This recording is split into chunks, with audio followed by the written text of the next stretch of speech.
Hello everyone. आज के इस वीडियो में हम क्लास 11 का चैप्टर 4 जिसका नाम है कॉम्प्लेक्स नंबर्स उसका इंट्रोडक्शन करेंगे। देखो, ये एक क्वाड्रेटिक इक्वेशन लिखी हुई है, इसकी डिग्री 2 है तो इसके 2 रूट होने चाहिए, लेकिन क्लास 10th में हम इसके रूट नहीं निकाल पाते। हम क्या लिखते हैं, एक्चुअली इसमें d की वैल्यू लेस देन 0 आती है, तो as per class 10th, so in class 10th हम क्या लिखते हैं, नो रियल रूट्स, ये लिखा जाता है। तो जब रियल रूट्स नहीं है लेकिन इसकी डिग्री 2 है तो इसके 2 रूट होने चाहिए। अब वो 2 रूट हैं कहाँ, देखो यहाँ एक्स स्क्वायर इक्वल टू -1 है, तो इन क्लास 11th अब हम 11th के हिसाब से काम करेंगे। एक्स स्क्वायर क्या है, -1, इसका मतलब है एक्स की वैल्यू क्या हुई, अंडर रूट ऑफ -1।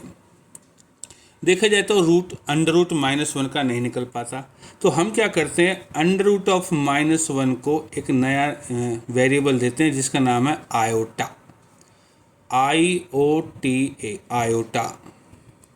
ये इमेजनरी नंबर होता है। तो देखा जाए तो आयोटा की वैल्यू होती है अंडर रूट ऑफ -1, और स्क्वायर कर दूं तो आयोटा का स्क्वायर होता है इक्वल टू -1। ये याद रखना है, ये एक इमेजनरी नंबर है। तो चलिए अब हम डिफाइन करते हैं अपनी नई term complex number. A number of the form a plus iota b where a and b are real numbers is called a complex number. A is real part, b is imaginary part. Complex number is denoted by z, तो हम लिखते हैं z equal to a plus में iota b, और हम लिखते हैं real of z is a and imaginary of z is b। ये तो रहा इसका कॉम्प्लेक्स नंबर की डेफिनेशन। अब चलिए इसकी प्रॉपर्टी की तरफ बढ़ते हैं। तो सबसे पहले क्लोजर प्रॉपर्टी क्या कहती है, देखो Z1 Z2 Z3 तो कॉम्प्लेक्स नंबर है, तो क्या होगा कि Z1 प्लस में Z2, Z1 माइनस में Z2, Z1 इंटू Z2 और Z1 अपॉन में Z2। यहाँ केस में है कि Z2 0 नहीं होना चाहिए, ये भी कॉम्प्लेक्स नंबर्स बोलते हैं, आर ऑल्सो कॉम्प्लेक्स नंबर्स। यहाँ सिर्फ इसमें कंडीशन है कि Z2 0 नहीं होना चाहिए, क्योंकि डिनोमिनेटर में 0 नहीं होना चाहिए। दूसरी प्रॉपर्टी हमारी कम्यूटेटिव प्रॉपर्टी,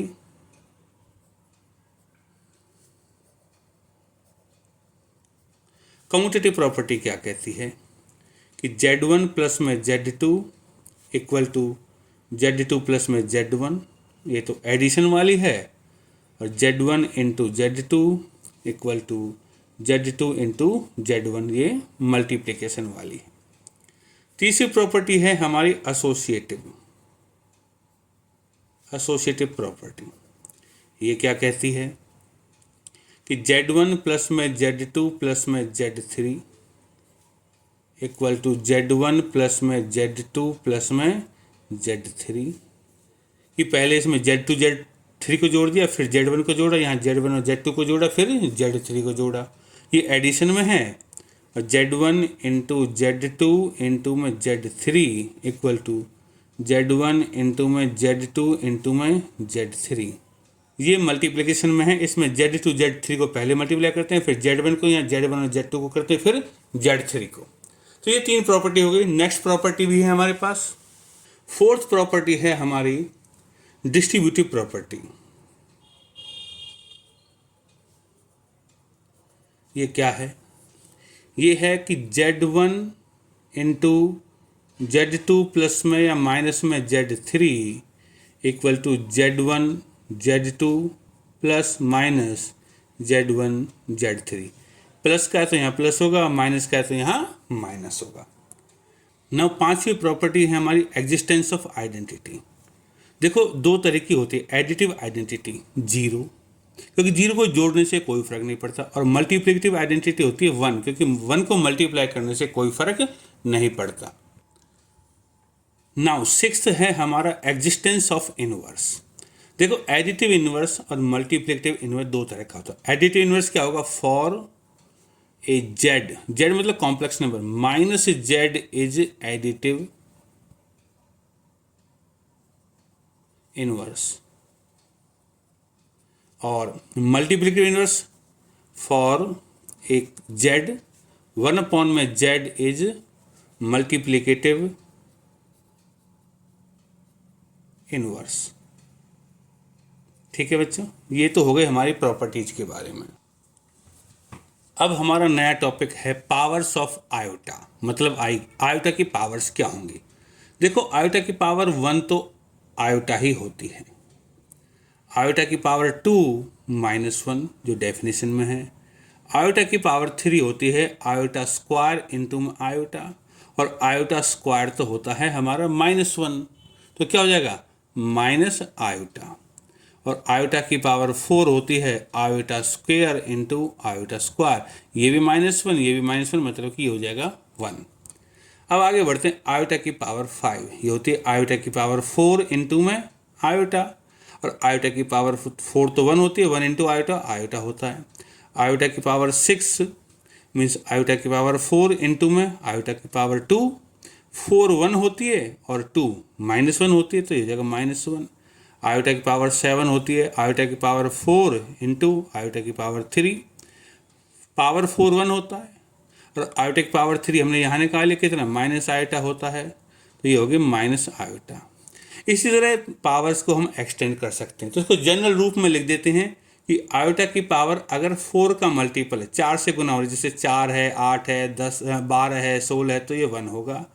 आयोटा की पावर 4k + 1 में 4 से डिवाइड करने पर एक रिमाइंडर आता है, जैसे 5 है 9 है 13 है, तो ये हो जाएगा हमारा आयोटा। आयोटा की पावर 4k + में 2 है, मतलब 4 से डिवाइड करने पर 2 रिमाइंडर बचता है, तो आयोटा का स्क्वायर हो जाएगा एक तरीके से, तो ये हो जाएगा -1। और आयोटा की पावर 4k + में 3, मतलब कि 3 रिमाइंडर बचता है, 3 बचता है जब भी, जैसे होगी हमारे 7 हो गया 11 हो गया, तो ये हो जाएगा हमारा माइनस का आयोटा। देखो 1 आयोटा -1 माइनस आयोटा, तो ये तो हो गई हमारी आयोटा की पावर्स। अब हमारा नया टॉपिक है square root of negative real numbers. देखो इसको ध्यान से देखना है, इसमें 4 पार्ट्स हैं, कैसे कैसे होंगे वो मैं एक एक करके बताता हूँ। If a greater than 0 and b greater than 0, दो नंबर हैं अगर 0 से बड़े हैं, हालांकि नेगेटिव लिखा है लेकिन चलो एक केस ये भी कि दोनों 0 से बड़े हैं, तो √a √b बराबर होगा √ab के।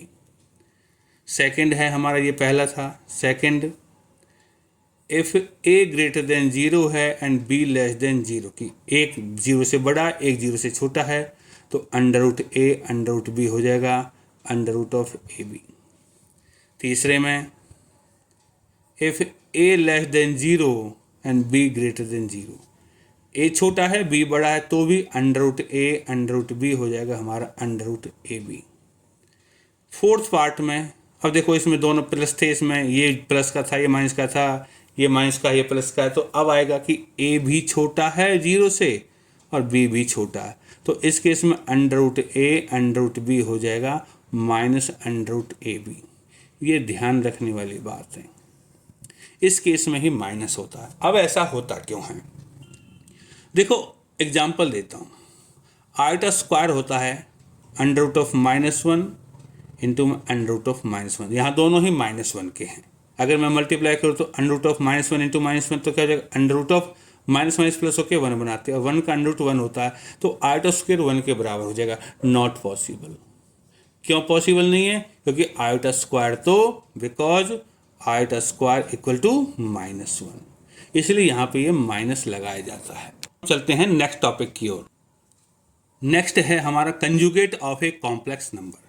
देखो, अगर कोई complex number z equal to a plus iota b है तो इसका कंजुगेट होगा, कंजुगेट z बार से रिप्रेजेंट होगा। इसका मतलब है कंजुगेट ऑफ z बार मतलब कंजुगेट ऑफ z। तो z बार किसके बराबर होगा? ये होगा a प्लस में आयोटा b का बार लग जाएगा, और ये प्रॉपर्टी कहती है कि ये हो जाएगा a माइनस में आयोटा b।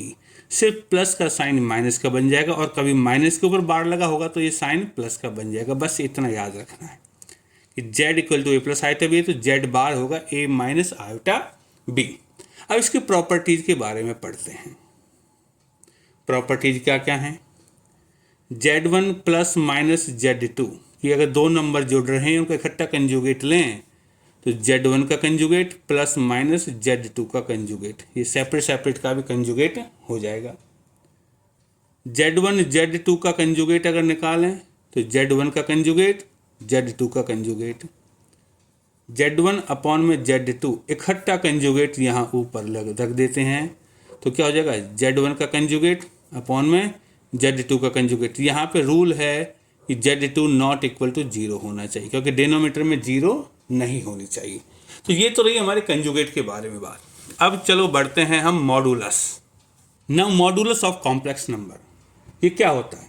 अगर कोई कॉम्प्लेक्स नंबर है हमारा z equal to a plus में iota b, modulus of z, mod z लिखेंगे तो ये हो जाएगा a स्क्वायर प्लस में b स्क्वायर का अंडर रूट। ये याद रखना है। प्रॉपर्टीज, z बार का मॉडुलस भी a स्क्वायर प्लस में b स्क्वायर ही होगा।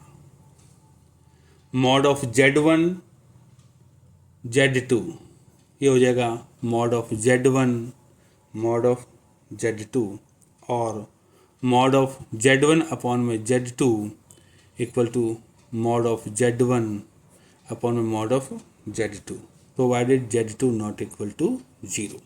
ठीक है बच्चों, अब एक छोटा सा फॉर्मूला बनाना है यहाँ पे। देखो, z बार क्या होता है? z है हमारा a प्लस में आयोटा b, और z बार होता है हमारा a माइनस में आयोटा b। अगर इनको मल्टीप्लाई करें तो a इंटू ए, एक्चुअल में ये a प्लस बी है, ये a माइनस बी है, तो क्या बनेगा? a square minus b square, तो a square minus b square मतलब कि आयोटा का स्क्वायर और b का स्क्वायर। लेकिन आयोटा का स्क्वायर तो -1 होता है, तो ये -1 पहले से ही है, तो क्या बन जाएगा? a स्क्वायर प्लस में b स्क्वायर। अब देखो यहाँ मॉड z था a square plus b square का अंडर रूट, तो यहाँ अंडर रूट नहीं है, तो इसका क्या मतलब हुआ कि z बार क्या होगा? मॉड z का स्क्वायर। ये याद रखना है बच्चों। मॉडुलस कॉन्जुगेट के बारे में इतना ही। अब नेक्स्ट टॉपिक है आर्गन प्लेन और कॉम्प्लेक्स प्लेन। ये होता क्या है? The plane having a complex number assigned to each of its point is called the complex plane और द आर्गन प्लेन। ये होता कैसे? देखो, नॉर्मली हम ये एक्स एक्सिस और वाई एक्सिस जानते हैं। ठीक है बच्चों, ये कार्टेशियन सिस्टम है हमारा। यहाँ क्वाड्रेंट 1 है, 2 है, 3 है, 4 इनफाइनाइट पॉइंट्स हैं। आर्गन प्लेन में इसको बोलेंगे हम रियल एक्सिस, और इसको बोलेंगे हम इमेजिनरी एक्सिस। अब देखिए, मान लो कोई भी कॉम्प्लेक्स नंबर है 3 प्लस में 4 आयोटा, तो ये 3 है ये रियल एक्सिस का, रियल एक्सिस पे रिप्रेजेंट करेंगे, और 4 को इमेजिनरी एक्सिस पे रिप्रेजेंट करेंगे। तो 3 जैसे 1 2 3 ये हो गया, और 4 1 2 3 4 ये, तो ये जो पॉइंट है ये है हमारा P पॉइंट दे देते हैं। इसको हम लिखेंगे 3,4 से ही रिप्रेजेंट करेंगे। ये 3 रियल एक्सिस पे का है और ये इमेजिनरी एक्सिस का, ये रियल पार्ट है और ये इमेजिनरी पार्ट है। तो ऐसे इस पे इनफाइनाइट पॉइंट्स है, तो हर एक कॉम्प्लेक्स नंबर को रिप्रेजेंट कर सकते हैं। और इसके किसी भी पॉइंट के लिए, मान लो ये पॉइंट है कि चलो -5 और ये 3 पे जा रहा है, ये पॉइंट है, तो इसके लिए भी हम एक कॉम्प्लेक्स नंबर असाइन कर सकते हैं। मान लो Q है, तो कॉम्प्लेक्स नंबर Z1 क्या होगा? -5 और 3 प्लस का, तो प्लस में 3 आयोटा, तो ये हो गया हमारा आर्गेंड प्लेन का कॉम्प्लेक्स नंबर जो इसमें असाइन कर सकते हैं। तो हर एक पॉइंट के लिए हम एक कॉम्प्लेक्स नंबर असाइन कर सकते हैं और हर एक कॉम्प्लेक्स नंबर के लिए हम पॉइंट ढूंढ सकते हैं। तो ये हमारा आर्गेंड प्लेन है, कॉम्प्लेक्स प्लेन है और ये ऑरिजिन है। इस पॉइंट की यहाँ से दूरी, मान लो ये अगर ए और बी होता तो डिस्टेंस फॉर्मूले से क्या आता है, ये होता ए स्क्वायर प्लस में बी स्क्वायर का अंडर रूट, यही होता। तो ये देखो ये मॉडुलस है, तो जो distance of A point from the origin is the modulus of the complex number. ठीक है, ये याद रखना है। इंट्रोडक्शन में इससे ज़्यादा कुछ नहीं है, आगे के वीडियोज में हम एक्सरसाइज करेंगे।